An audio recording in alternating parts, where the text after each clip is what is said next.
Chapter 6 का 5th module starry night. Painting बनाई गई है विंसेंट वैन गॉग के द्वारा तैलीय रंगों में उत्तर प्रभाववादी शैली। अब पेंटिंग कहाँ पे है? ये नेशनल गैलरी लंदन में। देखिए, विंसेंट वैन गॉग एक डच कलाकार थे। यद्यपि उसके जीवन में परेशानियां, गरीबी तथा उत्साहहीनता अधिक थी। मतलब वो एक बहुत गरीब और परेशान कलाकार थे, लेकिन वह एक अच्छा तथा समर्पित चित्रकार था। उसके तमाम चित्रों में आकार के वर्णन का नहीं बल्कि रंगों को बहुत महत्व दिया गया है। देखिए, यहाँ पे एक बहुत बड़ी इंपॉर्टेंट लाइन है कि उसके लिए रंग ज्यादा महत्व रखते थे, ना कि कोई आकार या शेप।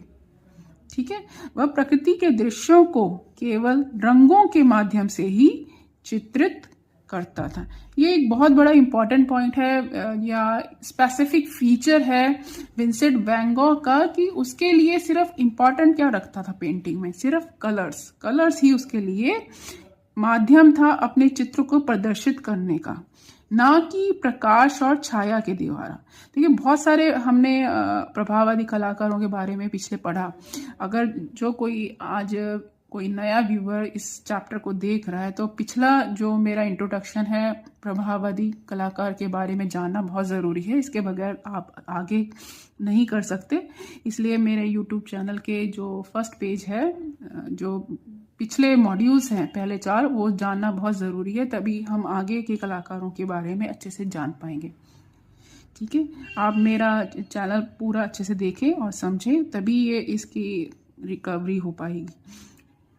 उसके चित्र, उनका कहने का मतलब है कि रंगों में ही ज़्यादा रंग जो थे उनके लिए मेन थे, ना कि लाइट एंड शेड यानी प्रकाश और छाया के द्वारा वो अपने उनके लिए ज़्यादा ज़रूरी नहीं रखता था हमें पेंटिंग को दर्शाना।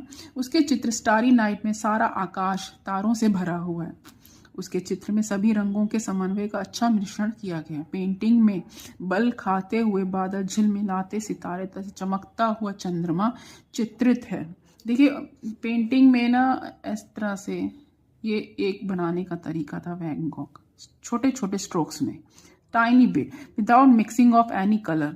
स्टारी नाइट है, अभी हम पेंटिंग को और डिस्कस करेंगे। पहले आप जान लें कि उनको बनाने का तरीका क्या था, आइडिया क्या था।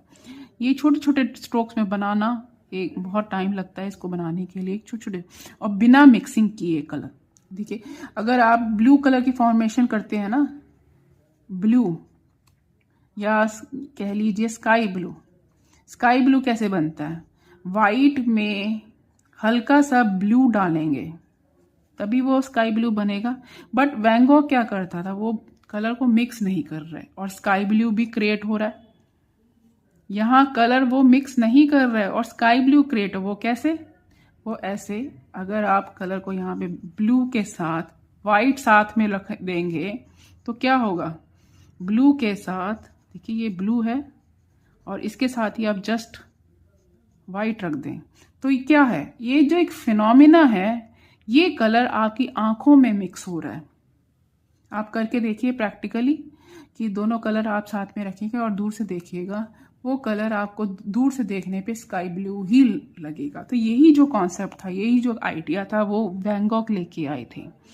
उनके लिए रंग एक अद्भुत प्रक्रिया थी दर्शाने की पेंटिंग के लिए। बल खाते हुए बादल, झिलमिलाते सितारे, चमकता हुआ चंद्रमा इस पेंटिंग में दर्शाया गया है। वो डिस्कस करते हैं पेंटिंग क्या है। देखिए, ये पेंटिंग है, छोटे छोटे स्ट्रोक्स में बनाई गई पेंटिंग है, जिसमें ये चंद्रमा, झिलमिलाता हुआ चंद्रमा, तारे जो हैं कंपन की तरह एक दर्शाए गए हैं। ये जो ट्री है वो साइप्रस ट्री है। ठीक है, और यहाँ पे देख रहे हैं आप छोटे छोटे घर बने हुए, ये कस्बा है, ये गिरजा घर है, छोटा सा लंबा सा। तो कहने का मतलब एक लैंडस्केप व्यू है। इन्होंने बहुत ही अपने तरीके से दर्शाने की कोशिश की। ये जो स्टाइल था वो विंसेंट वैन गॉग था, one of the peculiar till then. आप कह सकते हैं कि ऐसा आइडिया आज तक किसी ने नहीं लेके आए। मॉड्यूल के नोट्स आपको वीडियो में मिल जाएंगे, आप स्क्रीनशॉट लेके कॉपी कर सकते हैं। आगे जान लेते हैं। रात्रि में आसमान के तारे अपने ही प्रकाश के क्षेत्र में घिरे दिखाई देते हैं। दर्शक की दृष्टि आकाश में तारों की इस नक्काशी को देखते हुए घूमती रही है। उसके चित्र स्टारी नाइट में नीले तथा सफेद रंगों को गहरी पट्टियों द्वारा ऐसा चित्रण किया है कि आकाश गंगा के तारे भवन में घूमते प्रतीत होते। जैसा कि मैंने कहा ना, छोटे छोटे स्ट्रोक्स में पेंटिंग बनाई गई है। रंग उसके लिए लिमिटेड कलर है, 2 या 3 रंगों का उसने इस्तेमाल कर पूरी पेंटिंग को तैयार किया गया है। इस चित्र के अध्ययन करने पर कलाकार के आंतरिक द्वंद्व, ये बहुत इंपॉर्टेंट लाइन है, 1 नंबर के क्वेश्चन में आ जाती है कि जो विंसेंट वैन गॉग का जो पेंटिंग बनाने का तरीका था वो क्या था, मतलब क्या एक स्पेसिफिक फीचर था या विशेषता था, वो आप उसके बारे में बताएंगे वो क्या है। कलाकार के आंतरिक द्वंद्व तथा निद्राविहीन, निद्राविहीन वो होती है रात्रि का आभास होता है। निद्राविहीन मतलब आप सोने वाले हैं लेकिन अभी नींद नहीं आई है, ठीक है। तो वो जो अवस्था है, उस अवस्था में उस आर्टिस्ट ने मोमेंट को कैप्चर करने की कोशिश की है। मतलब अगर आप रात के देखोगे, रात की चांदनी, तारों भरी रात, और जब आप सोने वाले हुए उस चांदनी रात में, तो और आपको नींद आने वाली है बट नींद आई नहीं है, आप देखिएगा वो जो झिलमिलाते हुए तारे आपको एक कंपन पैदा करते हैं। तो वो अवस्था उस कलाकार ने कैप्चर की है पेंटिंग में। वैन गॉग में सरलता, संवेदनशीलता की तीक्ष्णता को अभिव्यक्ति करने की दृष्टि थी। वैन गॉग को प्रसिद्ध चित्रकार बनाने में उसके अनेक कृतियां जैसे सूर्यमुखी फूल, पोटैटो ईटर, साइप्रेसिस का बड़ा योगदान दिया है। कहने का मतलब ये है, ना सिर्फ स्टारी नाइट उसकी फेमस पेंटिंग थी बल्कि व्हीट फील्ड, पोटैटो ईटर और सनफ्लावर और साइप्रेसिस भी उसकी फेमस पेंटिंग रही हैं। उसके अपने चित्र तथा निजी सोने के कमरे के चित्र का भी उसने चित्रकला में बड़ा योग दिया। He is the one of the artist जिन्होंने अपना सेल्फ पोर्ट्रेट बनाया।